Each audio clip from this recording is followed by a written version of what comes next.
The factory floor thrummed with a rhythmic intensity that almost drowned out the thoughts in Greta's head. The heavy clang of steel against steel, the harsh squeal of machines grinding, and the hiss of steam sent a constant, jolting reminder that she was a part of something far greater and far darker than herself. Her hands were coated in oil, her skin grimed with sweat, her boots caked in the dust and dirt of a world at war. Yet, in the midst of this machine, this endless mechanism of war, Greta felt herself both lost and utterly present. It was as if she had become part of the machinery itself, tethered to it by unseen forces. There were hundreds of workers like her in the factory, faces blurred, voices lost in the hum of engines, bodies shuffling from station to station. Every day, it was the same. The factory bell rang, and they all filed into their respective stations, performing the same tasks they'd done for months, even years. They were all cogs, nothing more, nothing less. Each one of them essential to the operation, yet replaceable. There was no room for resistance here, no space for questioning. But Greta questioned everything. At first, it had been nothing more than a fleeting thought, a whisper in her mind, an idle curiosity. It was an overwhelming feeling, the kind that you can't ignore but don't fully understand either. She had come to Berlin as a factory worker, just like any other, a simple girl from the countryside, hungry for stability, seeking a purpose in a country in the midst of turmoil. The uniform she wore was just a means to survive. The work she did, mechanical, predictable, was a way to get by. But as the war wore on, that hunger grew. The anger, too. A hunger not just for food or comfort, but for something deeper, something she couldn't articulate in words but could feel in the very marrow of her bones. Her hands moved automatically over the parts she assembled, but her thoughts were elsewhere. They always were. The factory's true nature, she realized, was never about production. It wasn't about making weapons for the Reich or fueling the war machine. It was about control. The control of the people who worked there, the control over their time, their energy, their lives. And Greta had begun to see it. The cold, implacable machinery of oppression that stretched beyond the factory floor, that moved like clockwork through every corner of their lives. But it wasn't just the war that consumed the city. It was the lack of humanity in it all. The power structures that dehumanized her and her fellow workers were something far darker than the steel they forged. And yet, it was the smallest moments, the unnoticed gestures, that made the difference. Greta's days were marked by subtle choices, invisible to those around her. The slight misplacement of a tool, a bolt tightened just a bit too much, the scratch on a metal piece that no one would notice until it was too late. Each mistake she made felt like a small rebellion, a personal defiance against the machine that she had no idea how to stop. She had always been a believer in the invisible forces, the forces that didn't show their hand immediately but shaped everything in the end. The winds of history moved in unexpected ways. She knew it wasn't enough to simply work the machines. There had to be something more, some way to make them break. Greta had never considered herself a revolutionary. She wasn't some heroic figure, not like those she had read about in books or seen on propaganda posters. But the war had made heroes of the most unlikely people. And when she was left alone at night, working through the hours of darkness, she allowed herself to imagine it. What if in the very act of doing her job, she could strike a blow, not just against the Nazis, but against the system that kept her trapped in this cycle? Could a factory girl, unremarkable and unseen, change the course of history? There were no easy answers, only more questions. And the questions made her pulse race. One night, as the hum of the factory died down and the last few workers filtered out, Greta remained at her station. Her colleagues, exhausted and defeated by the endless grind of the war, never noticed when she stayed behind. It was nothing remarkable at first. She simply worked longer, more methodically. Each movement of her hand deliberate, careful. She learned to disappear in plain sight, to become invisible in the midst of the machine. And in that invisibility, she found power. The nights were the hardest. The silence that settled in after the last of the workers left was deafening. Yet it wasn't the absence of sound that unsettled her. It was the weight of the world outside, the knowledge that every movement, every action she took could be the difference between life and death. The factory was a place of production, but it was also a place of control. The machines that clattered in the corners of the room were not just metal and steel. They were extensions of the state, manifestations of a power that sought to control everything, from the weapons they produced to the very thoughts in their heads. Greta had come to understand the factory's role in the grand scheme of things. It wasn't just a workplace. It was a factory of destruction, a place where the future was forged in the fires of violence. The tools she worked with, the rivets, the bolts, the pieces of machinery that she assembled by hand, would one day find their way into the belly of an aircraft, or the mechanism of a bomb, or the gun of a soldier. She was quite literally building the tools that killed. Yet, as she worked late into the night, there was something in her that began to fight back against the horror of it all. She wasn't sure if it was defiance, or fear, or a strange mixture of both, but it was there. She knew what she was doing was dangerous. She knew that one wrong move, one slip of the hand, could end it all. The thought of being caught, of being taken by the Gestapo, was enough to freeze the blood in her veins. But still, she pressed on. Her first act of sabotage was simple.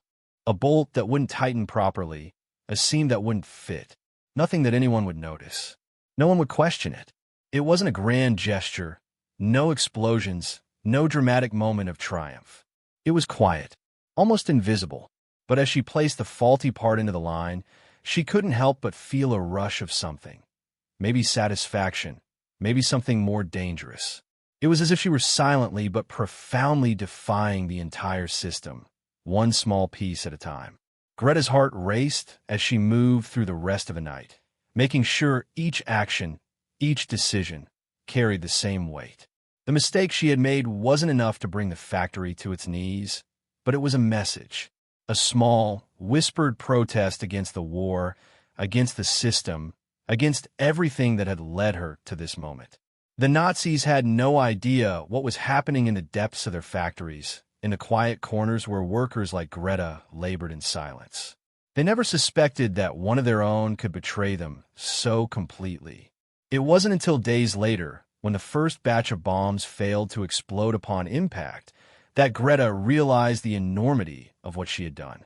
She had tampered with something crucial, something that had cost the lives of men she didn't know, but it had also saved others. The sabotage was so subtle, so cleverly woven into the fabric of production, that the enemy had no idea what had caused their failure. Greta never heard the praise, the thanks for her actions, but she didn't need it. The bomb was a failure, the machine was broken, and for the first time in a long while, Greta had glimpsed what it meant to fight back. She knew then that the war wasn't just about battles fought on the front lines. It was fought in the shadows, in the small decisions, the quiet acts of defiance that no one would ever notice. It was in those moments that real change began to take root. Greta could have walked away, could have allowed herself to fade into the machinery, but she didn't. Instead, she made a silent vow to sabotage, to disrupt, and to fight back, no matter how small her actions seemed. In the vast, oppressive silence of the factory, Greta had found her voice. The factory was a place of suffocating routine. The walls, once white and bright, were now stained with the oil of 1,000 machines. The air smelled of metal, sweat, and something darker, fear. The war had taken its toll on everyone.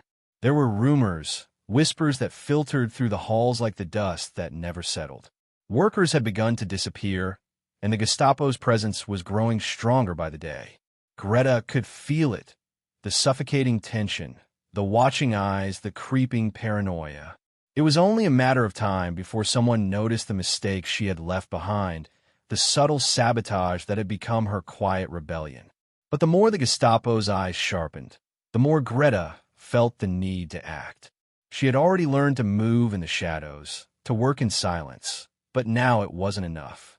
Now, she had to go further. She wasn't just fighting the machine anymore. She was fighting the very system that surrounded her, the endless web of oppression that kept her and everyone else trapped in a war they never wanted to be part of. The workers around her were growing numb, defeated by the relentless grind of the factory. They came in every day, did their work, and left with no joy, no hope. But Greta couldn't afford to be numb. Not anymore. She had a purpose now. There were nights when Greta didn't sleep at all. She stayed behind in the factory after the others had gone, using the quiet hours to study the machines she worked with. Her first sabotage had been instinctive, a small wrench in the machine, a bolt left loose. But now, she was learning. She was seeing the weaknesses in the system, the flaws in the design that no one else had noticed. She knew what parts were crucial to the operation of the planes, the tanks, the bombs that were being churned out. She knew where she could cause the most damage without being detected. It was on one of these sleepless nights that she found her opportunity. The factory had just received a new order, a series of parts for a new type of Nazi bomber. The aircraft was still in its early stages, but it was already being hailed as the key to the Reich's air superiority. Greta had seen the blueprints once, tucked away in the office of the chief engineer, and she had memorized every detail. It was a sophisticated piece of machinery, with precise tolerances and no room for error. But as she studied the parts, a thought struck her, a flaw in the design that no one had anticipated. It was a small thing, almost imperceptible, but Greta knew it could be the key. The piece in question was a stabilizer, a critical component that ensured the bomber remained level during flight. If this part was slightly altered, it could render the entire plane uncontrollable. The question was, could she get away with it? Could she sabotage the part and still make it seem like an accident, like a manufacturing error? The answer, she realized, was yes. She could do it. The workers around her would never notice. They didn't care enough to question anything.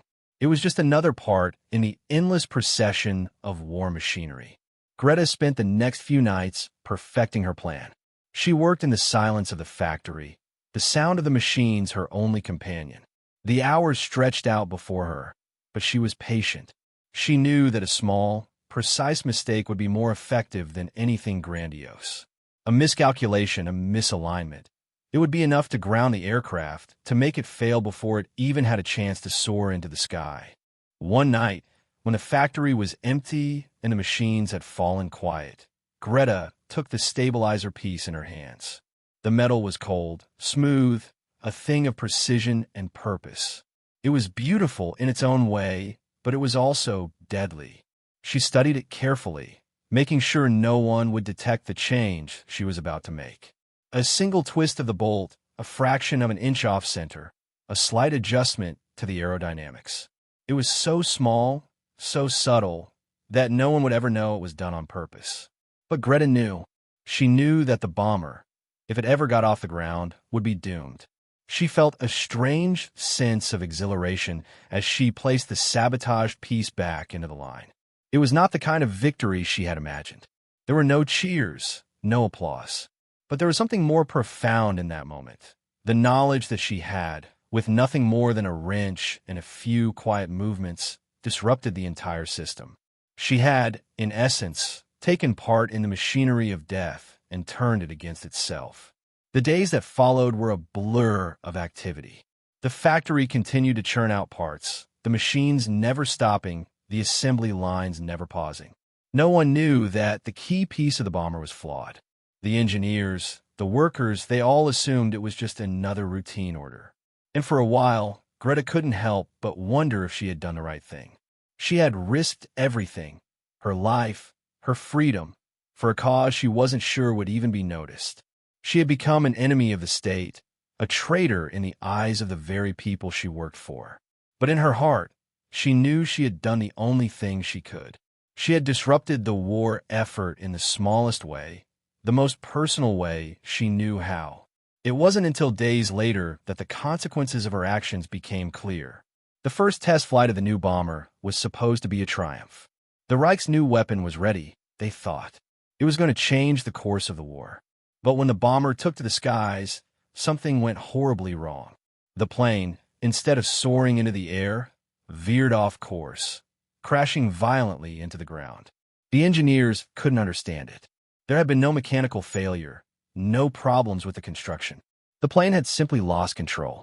The official report claimed that the failure was due to a manufacturing flaw.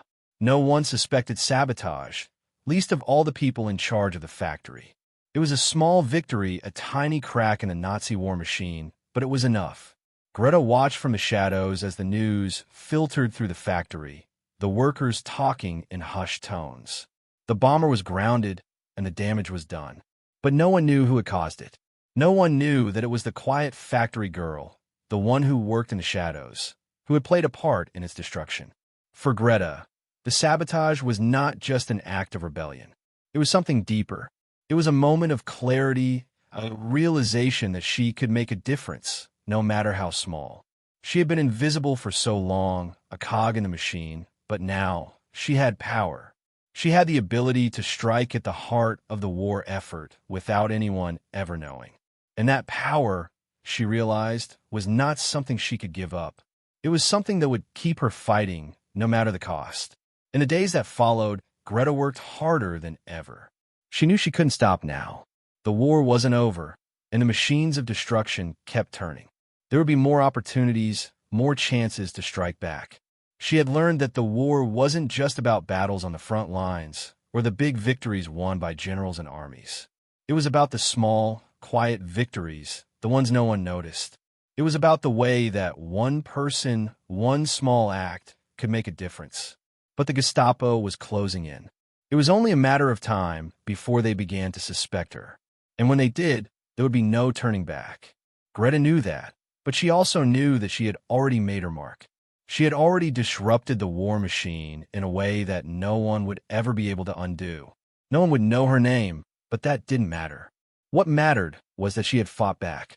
And in the end, that was all she could do. The war was coming to an end. But for Greta, the end wasn't a cause for celebration.